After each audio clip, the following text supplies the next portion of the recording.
Hey guys, welcome back to the channel. If you are new, welcome. My Kringle Halloween order has arrived. I am so excited. It literally was like unwrapping Christmas presents, but the Halloween version. Jamie did package my order, so shout out to Jamie for the handwritten note and for packing my items with care. Nothing came damaged. I suffered no casualties, so thank you so much, Jamie. Also, a big shout out to all of the ambassadors who did their thing by providing us with cold sniff impressions and post-burn reviews of all of the new fragrances. Some of the ambassadors even went over returning scents that they did have in their collection. So shout out to them because they helped me take my list down from 17 candles to 6.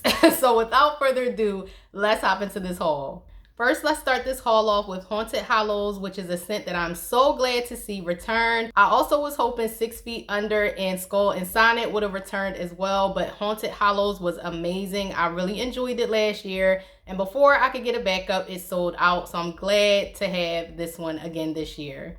Haunted Hollows has notes of wood smoke, fir, herbal, apple, patchouli, and musk. And yes, this is a beautiful apple fragrance. It's smoky, but it's not intensely smoky. And you do get that fir note in there. So this is honestly like the forest that surrounds Hogwarts, literally. I love this fragrance so much last year. It performed great in my open concept. I can't wait to light this one up. You can enjoy this fragrance during the fall, or you can transition it from fall into winter due to the fir note. It doesn't scream Christmas tree, but it also doesn't scream fall. It's like a blend of both seasons, and it's amazing. So hopefully you got your hands on this one because it did sell out, and hopefully Kringle will keep this in the original Halloween lineup and keep bringing this one back. Another scent that I was hoping would return this year was Scarecrow because I didn't get a chance to try that one. However, Wolfsbane made a return. Wolfsbane has 3 simple notes of floral, amber, and powder. If you know me, I absolutely love powdery fragrances, fresh powdery scents, floral powdery scents, as long as they don't lean too mature. And I am a werewolf lover. I am going to be Team Werewolf over Team Dracula any day.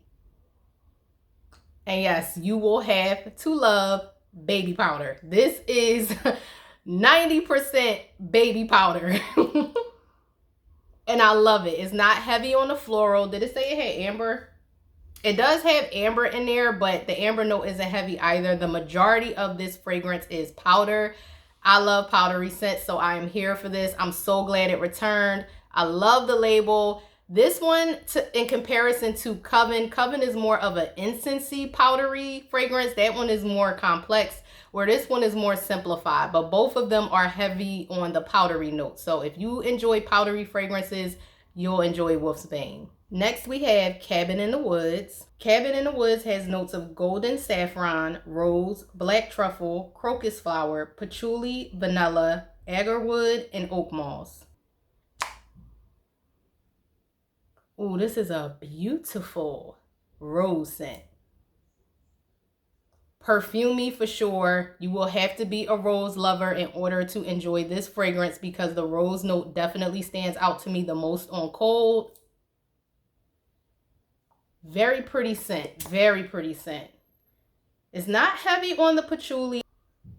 I feel like the saffron, the rose, and the agarwood are what blends this fragrance and makes it a perfumey rose scent.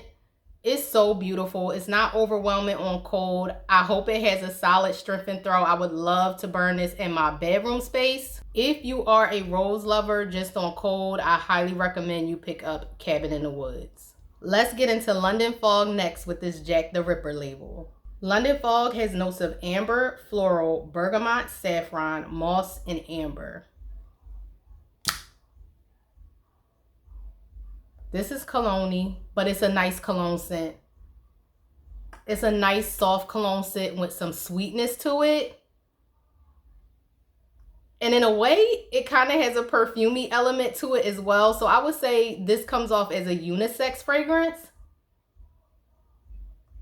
It's amazing. I love it on cold. Definitely would be a bedroom burn for me. This type of scent profile is the type of fragrance I will burn in my bedroom.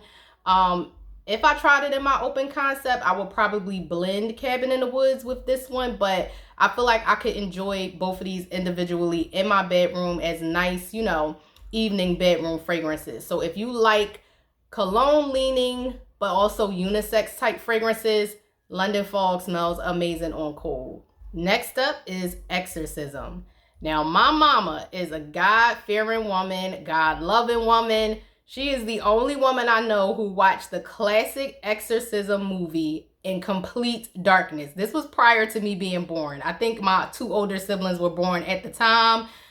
I had to get this candle. It was so many candles that were released that just resonated with scary movies that I watched with my mom, but I had to stick to a strict budget and I had to narrow down my list. So out of all of those ones, I went ahead and chose Exorcism. Exorcism has notes of bergamot, airy lemon, eucalyptus, black tea, cucumber, haunted rose, cursed cedarwood, beeswax, amber, and earthy musk. Oh, and yes, this is definitely a black tea and lemon fragrance. It smells amazing on cold. I feel like I get a little bit of spice in the background or like an undertone, but it's not listed in the notes, and it has a nice sweetness to it as well. Yeah, I like this one a lot. On cold, it's not super complex as the scent notes. Like, I don't get any rose. I don't get any cucumber. It's not really musky. It's not really woodsy. To me, the main notes on cold are the bergamot, the lemon, and the black tea. I don't even get a lot of eucalyptus. Because you would think the rose, the musk, the amber would kind of make it perfumey, but on cold, it's not perfumey. Like, you would think it would have a perfumey element to it. And I see why a lot of people were saying that the London Fog name would have went with this candle, because most people associate the name London Fog with like a tea fragrance. So I don't think they would blend well together, being as though that one is kind of cologne-y and then this one smells like tea. But this is an amazing scent. I feel like it's not similar to, I think it was the London Tea candle that I had from Kringle. Because that one has an orange and it's more of a warmer spiced tea fragrance in my opinion. Where this one, I definitely get the citrus, like the lemon citrus note in here. But overall, it is a beautiful scent. If you love tea fragrances, I highly recommend Exorcism. And last but certainly not least, we have Pumpkinhead, the top seller, the one that sold out first out of all of the candles that launched from the Halloween 1 release. No matter what this fragrance smelled like, I knew I had to get this candle because there is a classic movie called Pumpkinhead that my mother introduced me to, and I watch it every Halloween. So I cannot wait to watch that movie this year and light this candle up. Pumpkinhead has notes of pumpkin, spice, orange, cinnamon, clove, and vanilla. Ooh, I see. I see why this was sold out so fast. It is your traditional pumpkin spice scent, but you definitely get that citrus in there. Oh my goodness, the vanilla. Oh, this is amazing. I wish I could have got 2 of these. Oh. Yeah, it's pumpkin spice, but it's not overly spicy. You get that orange citrus note and you get that creamy vanilla. This is amazing. It definitely was worth the hype. And if Kringle knows anything by this one selling out, this just better return next year. This better come back next year. That's it, you guys. That's all I have for my Kringle Halloween haul this year. Last year was my first year shopping with Kringle for Halloween. I went in and I purchased 12 candles. I do still have some of those candles left, so that was another thing I was trying to be mindful of. My lovely 7 days did not return, but I'm glad that I went ahead and purchased it during Kringle's post-holiday sale when it went on clearance for 75% off. Because at first I was like, oh, well, it's popular. That one will probably return next year. And then it didn't come back. So I'm glad I still have Coven. So I will finish burning that one before I dive into Wolfsbane. I have Sinister left. I have Sleepy Hollow left. So I was really trying to be mindful of space and what I currently had. Goose Creek is coming with that haul, should be here soon. So I'll be doing a fall Halloween haul with you guys as far as Goose Creek goes. And out of all of these fragrances, the only 2 that I wish I could have gotten were Abduction and Zombie Horde. I am a zombie movie lover.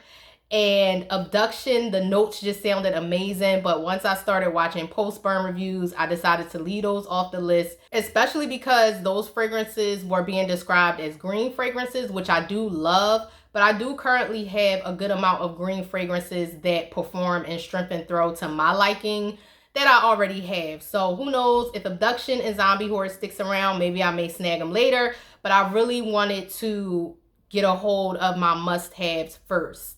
And then if I need to spin the block, you know, a sale happens, I may pick up a few more if they don't sell out. The ones that I really wanted. If you guys happen to like this video, please give me a thumbs up. Don't forget to hit that subscribe button. Did you guys shop the Halloween launch? If you did, leave me a comment. Let me know if you received your order. Let me know what you had on your wish list and what you picked up.